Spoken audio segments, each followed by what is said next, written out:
ఇప్పుడు నేను మొదటి మాట అధ్యాయం ధ్యానం చేసుకుందాం.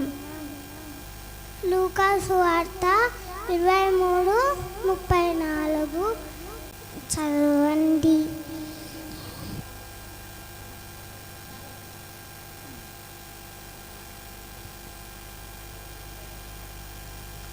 ఈరోజు గుడ్ ఫ్రైడే సందర్భంగా యేసుక్రీస్తు మన కోసం, మన పాపాల కోసం చనిపోయిండు. అందుకే మనకు మంచి శుక్రవారం. మన పాపాల కోసం యేసయ్య మరణించిండు. తండ్రి, వీరేమి చేయుచున్నారో వీరెరుగరు గనుక వీరిని క్షమించుము. ఎవరిని క్షమించాడు యేసయ్య?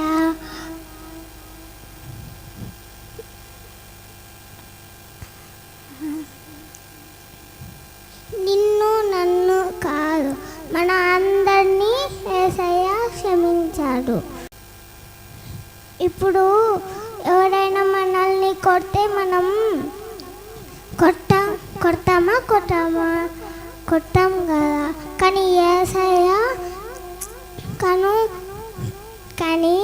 యేసయ్య కొట్టినా తిట్టినా ఉమ్మేసినాడు, చిత్రహింసలు పెట్టినాడు యేసయ్యని. అయినా కూడా యేసయ్య వాళ్ళని దీవించాడు, క్షమించాడు. అట్లనే మనం కూడా ఎవరైనా కొట్టినా తిట్టినా క్షమించాలి, దీవించాలి. మనము ఒక స్టోరీ చెప్పుకుందాం. ఒక పెద్ద అడవిలో ఒక వ్యక్తి వెళ్తూ ఉన్నాడంట ఫస్ట్ టైం. అప్పుడు ఆ వ్యక్తి వెళ్తూ ఉంటే ఒక గొయ్యి ఉందంట. ఆ గొయ్యిలో ఊపి ఉందంట. ఆ ఊపి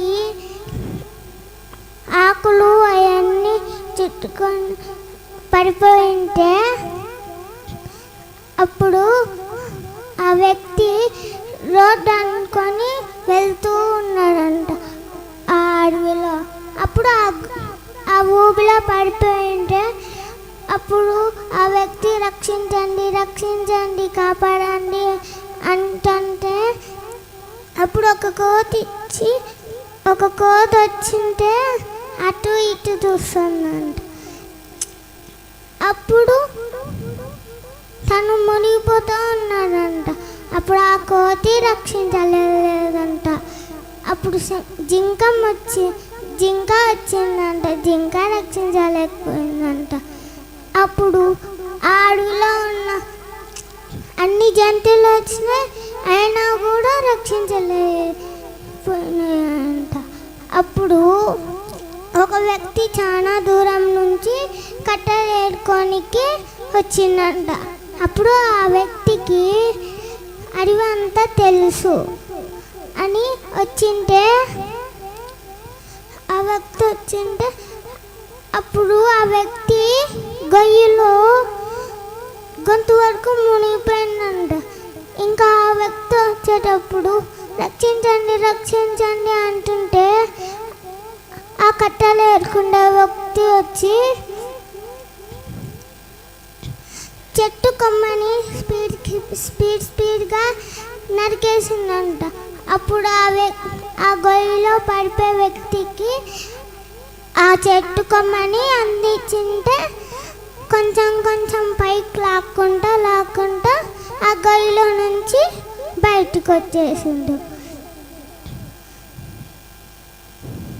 ఒక మనిషిని కాపాడడానికి ఇంకో మనిషి మనకు సహాయం చేయాలి. మనం కూడా అట్లనే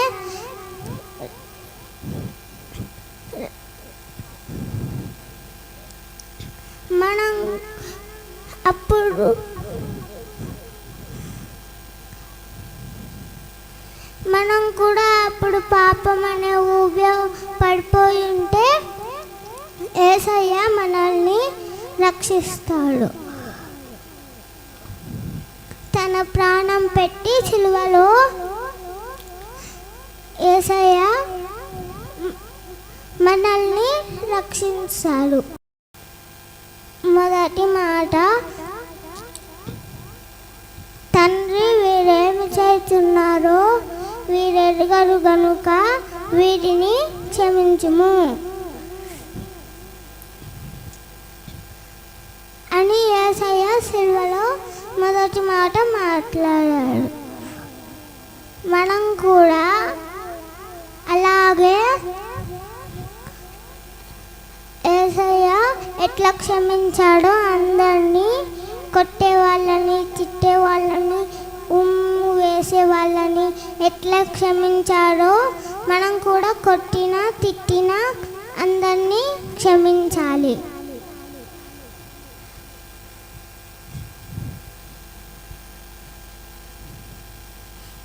ఈ చిన్న వాక్యంని దేవుడు దీవించుగాక.